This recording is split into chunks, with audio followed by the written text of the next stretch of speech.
أعوذ بالله من الشيطان الرجيم بسم الله الرحمن الرحيم ألم تر إلى الذين أوتوا نصيبا من الكتاب يشترون الضلالة ويريدون أن تضلوا السبيل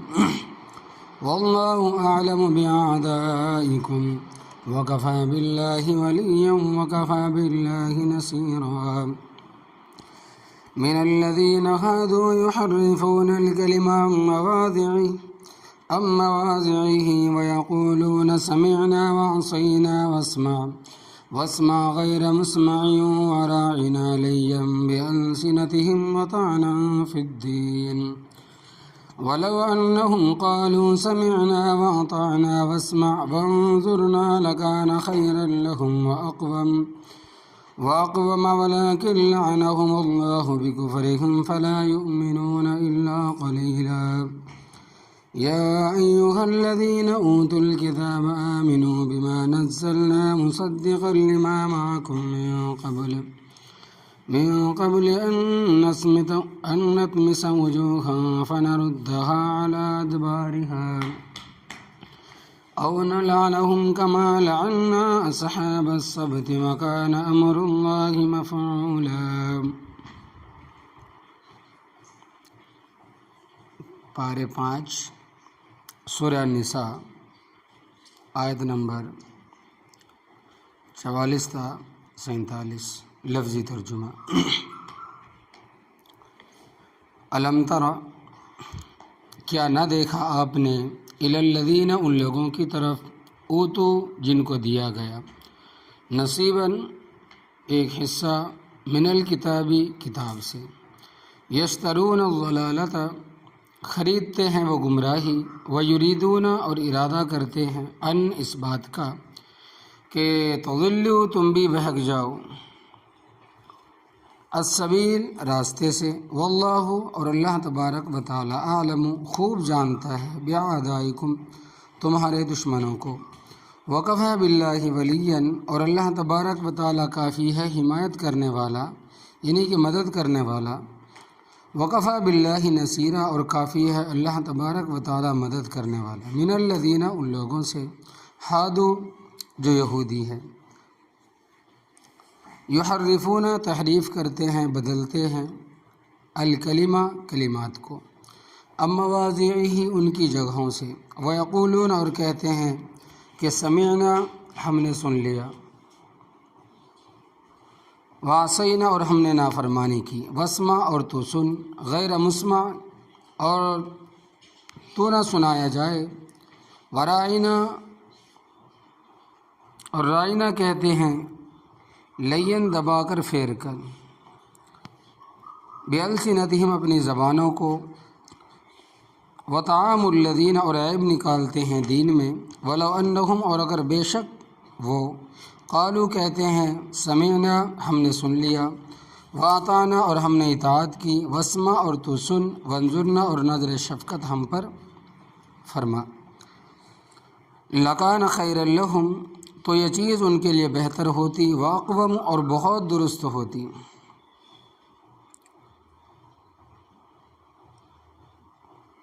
اور بہت درست ہوتی وَلَٰكِن لَعَنَهُمُ اللَّهُ اور لیکن اللہ تبارک و تعالی نے ان پر لعنت کی ہے بکفرہم ان کے کفر کی وجہ سے فلا یؤمنون پس نہیں ایمان لاتے وہ الا قلیلا مگر بہت تھوڑے. یا ایھا الذین اے وہ لوگو اوت الکتاب جن کو دی گئی کتاب آمنو ایمان لاؤ بما اس چیز پر نزلنا جو ہم نے نازل کی ہے مصدقاً تصدیق کرنے والی ہے لما اس چیز کی معکم جو تمہارے پاس ہے من قبل ان نطمسا پہلے اس کے کہ ہم مٹا دیں وجوہن چہروں کو فنردھا بس ہم ان کو پلٹا دیں علی ادبارہا ان کی پشتوں کی طرف او نلعنہم او نلعنہم یا ہم ان پر لعنت بھیجیں کما لعننا جس طرح کہ ہم نے لعنت بھیجی اصحاب السبت ہفتے کے دن زیادتی کرنے والوں پر وکان امر اللہ اور ہے اللہ تبارک و تعالیٰ کا معاملہ مفعولا طے شدہ۔ قرآن پاک میں بہت سارے مقامات پر اہل کتاب کا ذکر آیا ہے۔ اہل کتاب کے معنی ہیں کتاب والے، اور اس سے مراد ہے عیسائی اور یہودی، کیونکہ وہ آسمانی کتابوں کے ماننے کے دعویٰ کرتے تھے اور کہتے ہیں کہ ہم تورات کو مانتے ہیں، انجیل کو مانتے ہیں، زبور کو مانتے ہیں، اگرچہ ہے فقط لفظ ماننے کا دعویٰ عمل نہیں کرتے، اگرچہ ہے فقط ماننے کا دعویٰ مگر عمل نہیں کرتے۔ جس طرح آج کل مسلمان کہلانے والے بہت سارے فرقے جو دعویٰ کرتے ہیں کہ ہم قرآن کو مانتے ہیں، ظاہری طور پر قرآن کریم کا کوئی انکار نہیں کرتا، مگر قرآن کریم کی بات کوئی نہیں مانتا، اپنی مرضی اور خواہش پر چلتے ہیں۔ یہاں تک کہ قادیانی کافر بھی کہتے ہیں کہ ہم قرآن کو مانتے ہیں اور نبی کریم صلی اللہ علیہ وسلم کو بھی نبی مانتے ہیں، اور کلمہ بھی نبی کریم صلی اللہ علیہ وسلم کا پڑھتے ہیں، اور ظاہری طور پر نمازیں بھی نبی کریم صلی اللہ علیہ وسلم کے طریقے کے مطابق ادا کرتے ہیں، مگر جب ختم نبوت کا مسئلہ آتا ہے تو وہاں من مانی کرتے ہیں، نہ قرآن کو مانتے ہیں نہ حدیث کو مانتے ہیں، اور یہی حال ہے اہل بدعت کا۔ ظاہری طور پر قرآن حدیث کو مانتے ہیں، لیکن جب ان کے عقائد پر زد پڑتی ہے تو تعویلیں کرتے اور انکار کرتے ہیں۔ تو لہٰذا اہل کتاب کا تعارف کرایا جا رہا ہے۔ فرمایا کہ الم تر الی الذین اوتوا نصیبا من الکتاب، کیا نہ دیکھا آپ نے ان لوگوں کی طرف جن کو دیا گیا ایک حصہ کتاب سے؟ مطلب یہ ہے کہ ساری کتاب کو تو مانتے نہیں ہے، صرف دعویٰ ہے ساری کتاب کے ماننے کا، حقیقتاً صرف وہ حصہ مانتے ہیں جو ان کے مطلب کا ہے، جس کے ماننے سے ان کے عقائد اور نظریات پر زد نہیں پڑتی، لہذا ساری کتاب کو حاصل نہیں ہوئی، لہذا ساری کتاب تو حاصل نہ ہوئی، صرف کچھ حصہ ہی حاصل ہوا۔ جس طرح ہماری اسمبلی میں یہ بات ہوتی تھی کہ ہمارا آئین قرآن و سنت کے مطابق ہوگا، مگر وہ جس کو اسمبلی پاس کرے گی، مطلب یہ ہے کہ قرآن و سنت کا وہ حصہ جو ان کی خواہشات کے خلاف ہوگا ان کو نہیں مانیں گے۔ تو بھائی تم نے مانا کیا ہے؟ جو مانا وہ یہ ہے کہ ہم نمازیں پڑھیں گے، روزے رکھیں گے، حج ادا کریں گے، زکوٰۃ دیں گے، اور قرآن کا وہ حصہ جو ہماری قانون سازی پر اثر انداز ہوگا وہ نہیں مانیں گے، اور حقیقت بھی یہ ہے کہ مانا بھی نہیں ہے۔ تو ماننا تو نہ ہوا کہ مطلب کی چیزیں مان لی اور بقیہ کا انکار کر دیا۔ تو اسمبلی کی اس بات پر ہم نے کافی لوگوں نے احتجاج کیا، مگر ہماری کون سنتا بھی؟ ایسے نظریات کو ہوتے ہوئے کیا تم مسلمان کہلانے کے حقدار ہو؟ اسی طرح یہود و نصارہ بھی کتاب کے ماننے کا دعویٰ کرتے تھے، مگر مانتے صرف مطلب کی چیزیں تھیں۔ یشترون الضلالۃ، اور ارادہ کرتے ہیں کہ اس بات کا کہ تم بھی بہک جاؤ، چونکہ اس دور میں ان کے جو مذہبی پیشوا تھے اثر و رسوخ بھی انہی کا تھا، لوگ ان کی بات مانتے تھے، کوئی خوشی سے کوئی مجبوراً مانتا تھا، اور ان کے پیشوا اکثر گمراہ تھے، جو نیک دل اور صحیح تھے بہت کم تھے، بہت تھوڑے تھے۔ جس طرح آج کل ترکی کا حال ہے کہ وہاں کے سرکاری مولویوں نے فتویٰ دیا ہے کہ تم نماز کیا فتویٰ دیا ہے کہ تم نماز ترکی کی زبان میں پڑھا کرو، اور وہاں علماء حق بھی ہے جنہوں نے ان کے خلاف فتویٰ دیا ہے کہ نماز ترکی زبان میں نہیں ہوگی، عربی زبان میں ہوگی، کیونکہ اگر نماز ترکی زبان میں پڑھیں گے تو اس کا مطلب یہ ہوگا کہ جو نماز نبی کریم صلی اللہ علیہ وسلم سے منقول تھی وہ تو بگڑ گئی۔ تو ترکی والے ترکی میں، فارسی والے فارسی میں، اردو والے اردو میں، ہندی والے ہندی میں، اور چین والے چینی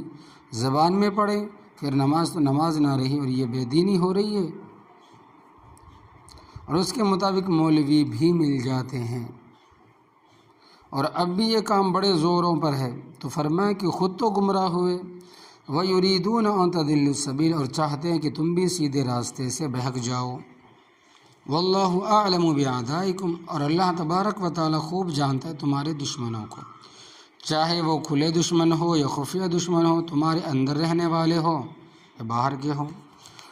اور یاد رکھنا کہ کھلے دشمن کا خطرہ کم ہوتا ہے، چھپے دشمن کا خطرہ زیادہ ہوتا ہے۔ ظاہر اپنا بن کے رہتا ہے اور باطنی طور پر دشمنی کرتا ہے۔ اور یہ باطل قوتیں جتنی بھی ہیں ایسے لوگوں کو خرید کر حق کو نقصان پہنچاتی، ورنہ براہ راست وہ کچھ بھی نہیں کر سکتے۔ اسی مسئلے کو لے کر علماء حق امریکہ براہ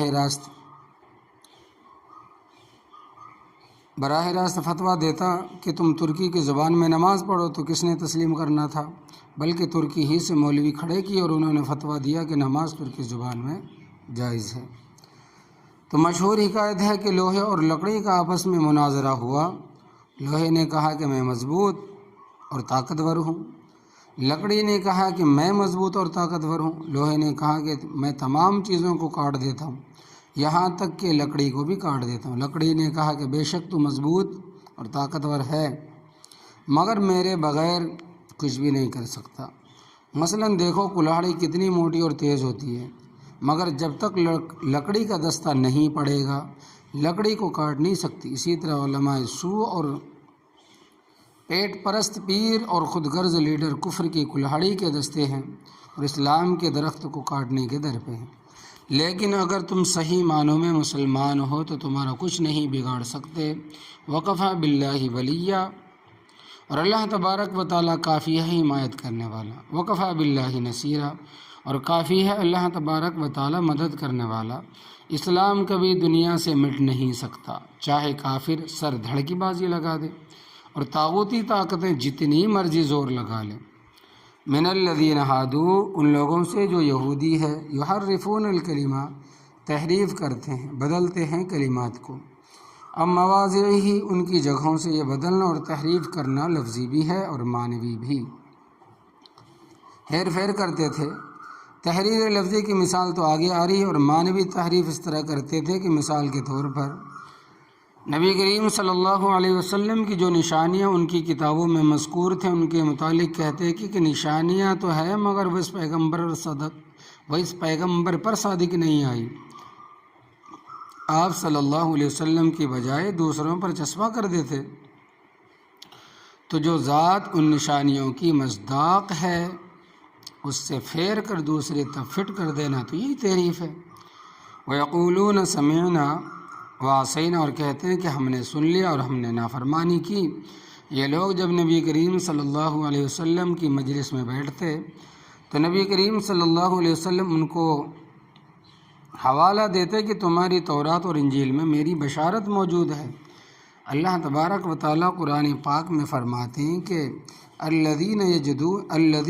یجدونہ مکتوبا عندہم فی التوراۃ والانجیل، اور پاتے ہیں آخر پیغمبر کو لکھا ہوا تورات اور انجیل میں۔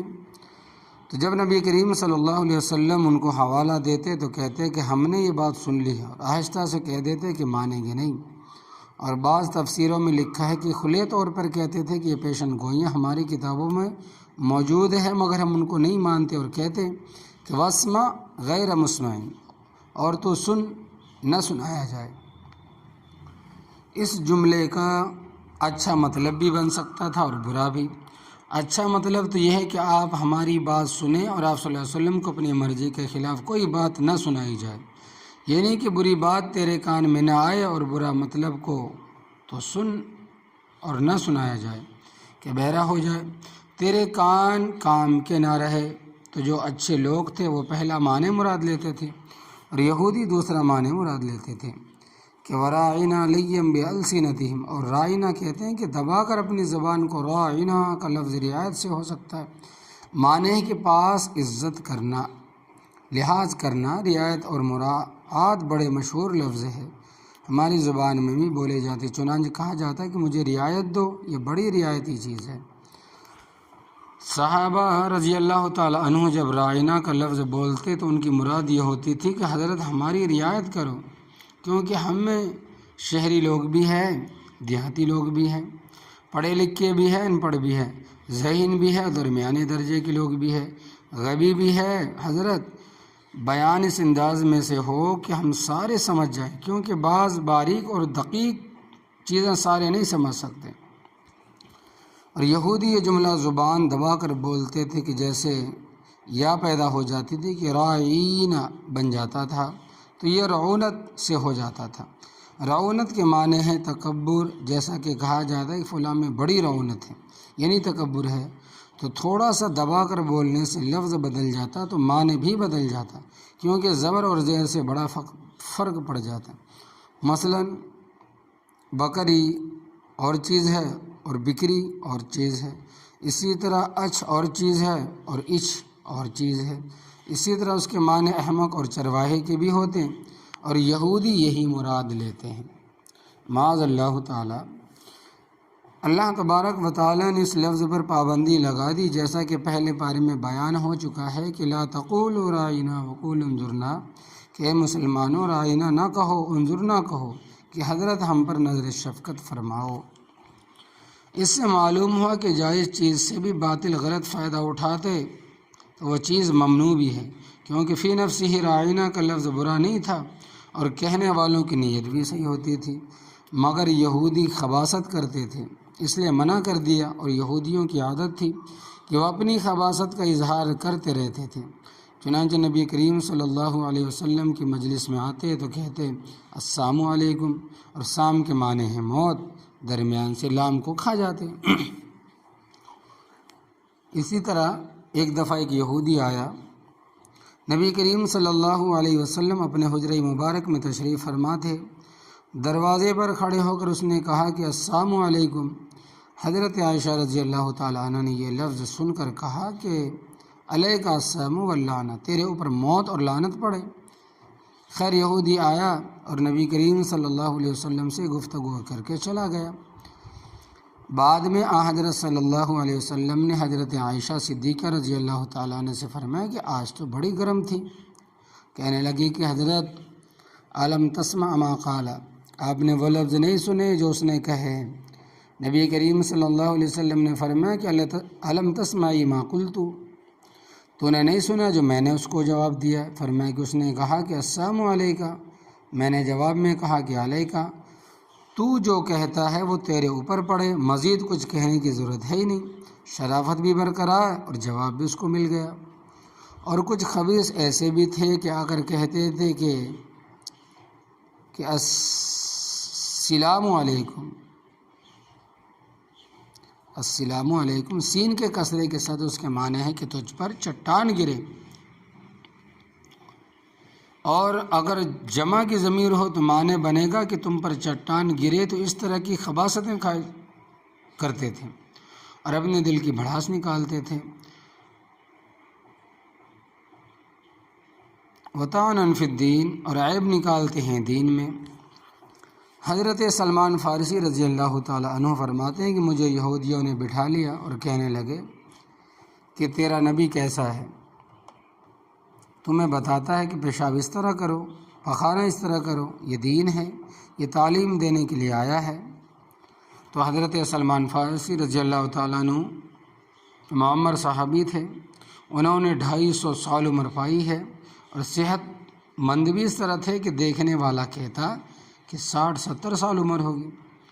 پرانے تجربہ کار تھے۔ جواب میں فرمایا کہ ہاں بھائی، وہ ہمیں سمجھاتے ہیں جب تم بولو براز کے لیے بیٹھے تو کعبۃ اللہ کی طرف منہ نہ کرو، نہ پیٹ کرو، اس میں کون سی بری بات، کیا قبلے کے احترام کی ضرورت نہیں؟ اور ہمیں حکم دیا ہے کہ جب استنجا کے لیے ڈھیلا استعمال کرو تو بائیں ہاتھ سے استعمال کرو، اور یہ بھی فرمائیں کہ ہڈی استعمال نہ کرو، ممکن ہے کہ اس کا کوئی کنارہ تیز ہو جس سے تمہیں تکلیف پہنچے، اور یہ بھی سمجھایا کہ گوبر اور کوئلوں کے ساتھ استنجا نہ کرو۔ تو کون سی بری تعلیم دیا، دیکھنا یہ چھوٹی چھوٹی باتیں مگر ہیں تو دین، اور ان پر طعن کرتے تھے۔ اور یاد رکھنا دین کے کسی بھی حکم پر طعن کرنا کفر اور الحاد ہے۔ وَلَوْ أَنَّهُمْ قَالُوا، اور اگر بے شک وہ کہتے سَمِعْنَا وَأَطَعْنَا، ہم نے سنا اور اطاعت کی ہے، وَاسْمَعْ، اور آپ سنیں، وَانظُرْنَا، اور ہم پر نظر شفقت فرمائیں، لَكَانَ خَيْرًا لَهُمْ، تو یہ چیز ان کے لیے بہتر ہوتی، وَأَقْوَمَ، اور بہت درست معقول بات ہوئی،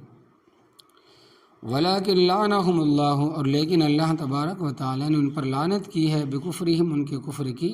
وجہ سے۔ فلا یؤمنون الا قلیلا، پس نہیں ایمان لاتے وہ مگر بہت تھوڑے۔ نبی کریم صلی اللہ علیہ وسلم کے زمانے میں بہت سارے معجزات دیکھنے کے باوجود بہت کم یہودی ایمان لائے، حالانکہ نبی کریم صلی اللہ علیہ وسلم کو اس طرح پہچانتے تھے جس طرح اپنی اولاد کو پہچانتے تھے، مگر ضد کی وجہ سے، عناد کی وجہ سے انکار کر جاتے تھے۔ تو فرمایا کہ یا ایھا الذین آمنو، یا ایھا الذین اوتوا الکتاب، اے وہ لوگوں جن کو کتاب دی گئی، آمنو بما نزلنا، ایمان لاؤ اس چیز پر جو ہم نے نازل کی، یعنی قرآن پاک پر ایمان لاؤ، مصدقا لما معکم، تصدیق کرنے والی اس چیز کی جو تمہارے پاس ہے۔ قرآن پاک اصل تورات اور اصلی انجیل کی تصدیق کرتا ہے، اور اصلی زبور کی بھی تصدیق کرتا ہے، کیونکہ اصولی طور پر دین ایک ہی ہے۔ لہذا اگر قرآن کریم ان کے خلاف ہوتا تو پھر کہہ سکتے ہیں کہ ہماری کتابوں میں اصول اور ہے اور تمہاری کتابوں میں اصول اور ہے، ہم کس طرح تسلیم کریں؟ تو رب تعالیٰ فرماتے ہیں کہ قرآن پاک ان کا مصدق ہے۔ فرمایا کہ من قبل ان نطمس وجوہا، پہلے اس کے کہ ہم پر چپٹا کرے دیں تو ہمارے چہروں کو مٹا دیں، تمہارے چہروں کو، پہلے اس کے کہ ہم چپٹا کر دیں تمہارے چہروں کو، مٹا دیں تمہارے چہروں کو، فنردھا علی ادبارہا، پس ہم ان کو پلٹ دیں ان کی پشتوں کی طرف۔ اب تو منہ چھاتی کی طرف ہے، ہم چاہیں تو تمہارے چہرے پیٹوں کی طرف پھیر دیں۔ اللہ تبارک و تعالیٰ کے لیے کام کرنا کون سا مشکل کام؟ او نلعنہم، یا ہم ان پر لعنت بھیجیں، کما لعنا اصحاب السبت، جس طرح ہم نے لعنت بھیجی ہفتے کے دن زیادتی کرنے والوں پر۔ ان کا واقعہ آپ کو 9ویں پارے کے میں بیان ہوگا۔ بحر قلزم کے کنارے ایلا نامی ایک بستی تھی، آج کل اس کو ایلات کہتے ہیں، یہ ان کی بندرگاہ ہے۔ ان پر پابندی تھی کہ ہم ہفتے والے دن شکار نہیں کر سکتے، ہفتے کے علاوہ دوسرے دنوں میں جائز ہے، کیونکہ ہفتے کا دن عبادت کے لیے یہودیوں کے لیے خاص تھا۔ جس طرح ہمارے لیے جمعے والے دن پہلی اذان سے لے کر نماز جمعہ کے ختم ہونے تک نماز کے علاوہ کوئی کام جائز نہیں ہے، مثلا خریدنا، بیچنا، کھانا پینا، لکھنا، پڑھنا، سونا، پہلی اذان کے بعد یہ سارے کام حرام ہو گئے، سوائے اس کام کے کہ جس کا تعلق نماز کے ساتھ ہو۔ غسل کر سکتے ہو، مسواک کر سکتے ہو، وضو کر سکتے ہو، کپڑے بدل سکتے ہو، خوشبو لگا سکتے ہو، خطیب جمعہ کے لیے مطالعہ کر سکتا ہے، اور ایسا کام جس کا تعلق جمعے کے ساتھ نہیں وہ حرام، چاہے نکاح ہی کیوں نہ ہو۔ خدا کا شکر ادا کرو کہ ہم تو صرف 2-2.5 گھنٹے پابندی لگائی ہم پر، اور ان پر تو 24 گھنٹے پابندی تھی، رات میں بھی دن میں بھی، مگر ان لوگوں نے ہیلے کے ساتھ مچھلیاں پکڑنا شروع کر دی۔ کچھ ان کو روکنے والے بھی تھے جن لوگوں نے ہفتے کے دن کی تعظیم نہ کی، اللہ تبارک و تعالیٰ نے ان کو سزا دی، تفصیل پارے 7 سورہ مائدہ میں آئے گی۔ وَجَعَلَ مِنْهُمُ الْقِرَدَةَ وَالْخَنَازِيرَ، اور بنا دیا اللہ تبارک و تعالیٰ نے بعض کو بندر اور بعض کو خنزیر، بوڑھوں کو خنزیر بنا دیا اور جوانوں کو بندر، اور ایک دوسرے کو پہچانتے تھے اور روتے تھے مگر گفتگو نہیں کر سکتے تھے۔ 3 دن کے بعد ان کو بھی اللہ تبارک و تعالیٰ نے ہلاک کر دیا۔ تو فرمایا کہ جس طرح ہفتے کے دن میں شرارت کرنے والوں پر ہم نے لعنت کی، اسی طرح تم پر بھی کر سکتے ہیں۔ حدیث پاک میں آتا ہے کہ اس امت کے آخری دور میں اللہ تبارک و تعالیٰ کچھ لوگوں کو بندر اور خنزیر بنائے گا۔ آپ صلی اللہ علیہ وسلم سے سوال کیا کہ وہ کلمہ نہیں پڑھتے ہوں گے؟ مسند احمد کی روایت میں ہے کہ آپ صلی اللہ علیہ وسلم نے فرمایا کہ یصلون و یصومون و یحجون، نماز بھی پڑھیں گے، روزے بھی رکھیں گے، حج بھی کریں گے، مگر گانے بجانے کے بڑے شوقین ہوں گے، یوں سمجھو کہ رات کو ٹی وی کے آگے بیٹھے ہوں گے اور صبح جب اٹھیں گے تو بندر اور خنزیر کی شکل میں تبدیل ہو چکے ہوں گے۔ روایت بخاری شریف، ترمذی شریف، ابو داؤد شریف میں بھی موجود ہے۔ اور یاد رکھو وکان امر اللہ مفعولا، اور ہے اللہ تبارک و تعالیٰ کا معاملہ طے شدہ، رب تعالیٰ جو فرماتے ہیں وہ کر سکتے اور کرتے بھی ہیں، اس لیے اللہ تبارک و تعالیٰ کے حکموں کی نافرمانی نہ کرو۔ اللہ ہمیں فرما برداری کی زندگی گزارنے کی توفیق عطا فرمائے، آمین یا رب العالمین۔